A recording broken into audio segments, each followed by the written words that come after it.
What if I told you that one of history's greatest champions actually started out as its fiercest enemy?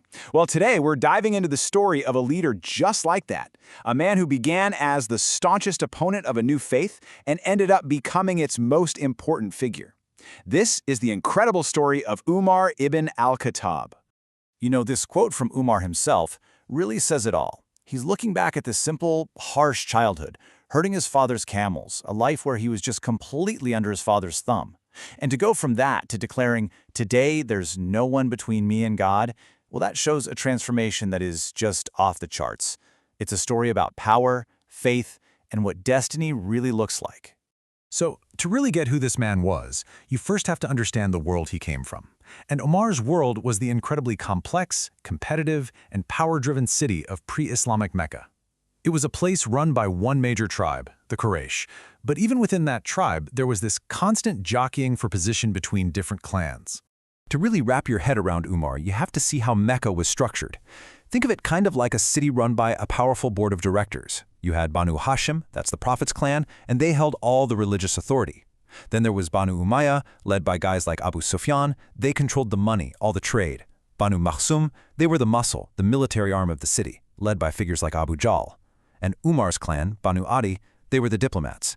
They were the spokespeople, the negotiators who came in to settle disputes, and his own father was their leader. Now this lineage, it created two very different sides to Umar's personality.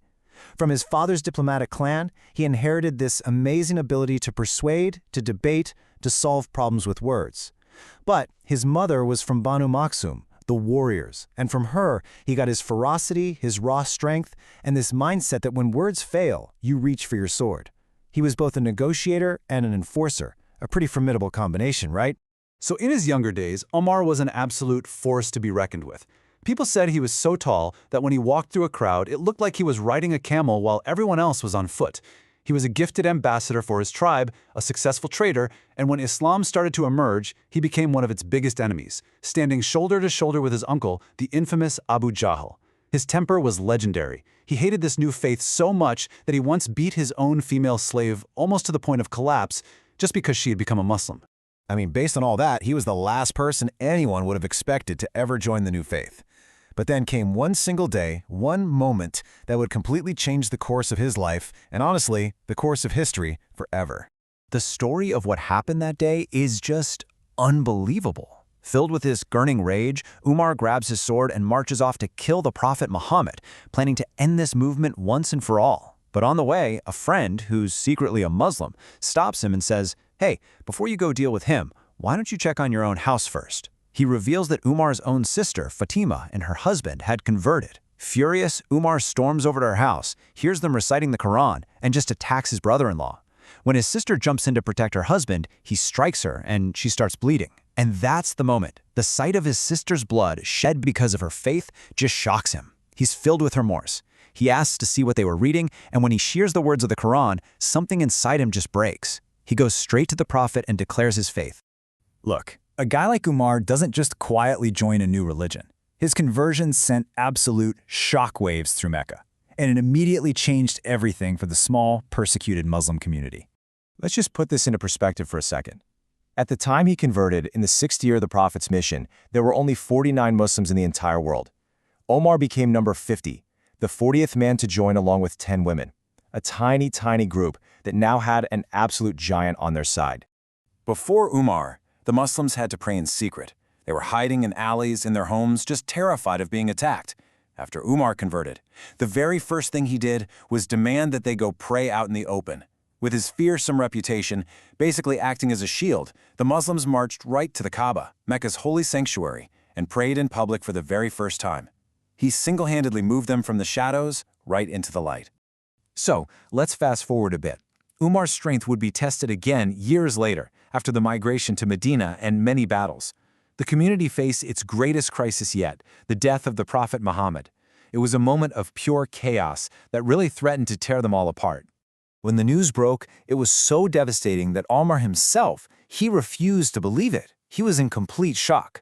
He actually drew his sword in the Prophet's mosque and screamed that he would kill anyone who said the Prophet was dead. In his grief, he just couldn't accept that their leader, their guide, was really gone. But then Abu Bakr, the Prophet's closest companion, he managed to calm everyone down and remind them of their faith. And once Umar snapped out of it, he realized the community was on the very brink of splitting apart. So he acted. He walked right up to Abu Bakr, took his hand, and pledged his allegiance to him as the new leader, the first caliph.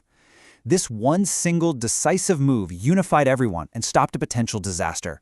And right here, you can see Umar evolving. He's not just a warrior anymore, he's becoming a true statesman. While he was serving as Abu Bakr's chief advisor, he saw a new threat on the horizon. After a really bloody battle where many of the men who had memorized the Quran were killed, he had this terrifying realization that the divine revelation itself could be lost forever. So it was Umar who first proposed the radical idea of collecting all the scattered verses into one single official book. The physical Quran we have today exists as a direct result of his foresight. So, after 2 years of incredible leadership, Caliph Abu Bakr fell gravely ill. And as he lay on his deathbed, he had to make this single most important decision of his rule. Who would come after him? Abu Bakr consulted his advisors, and a lot of them were really worried about Umar. They said he was too harsh, too strict. But Abu Bakr defended him with this incredible insight. He basically said, he's only harsh because he sees me as soft. When the weight of leadership is on his own shoulders, he'll change. He'll find the right balance. And this is a truly revolutionary moment. In a world where power was always passed down from father to son, Abu Bakr deliberately chose to break that tradition. He announced, "I am not appointing my son or any member of my family.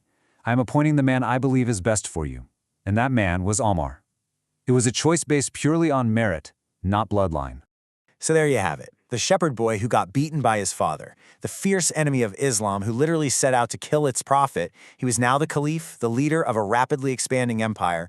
And the question that was left for history to answer was, what would a man like this do with that kind of power? And how would his reign go on to shape the world for the next 1400 years?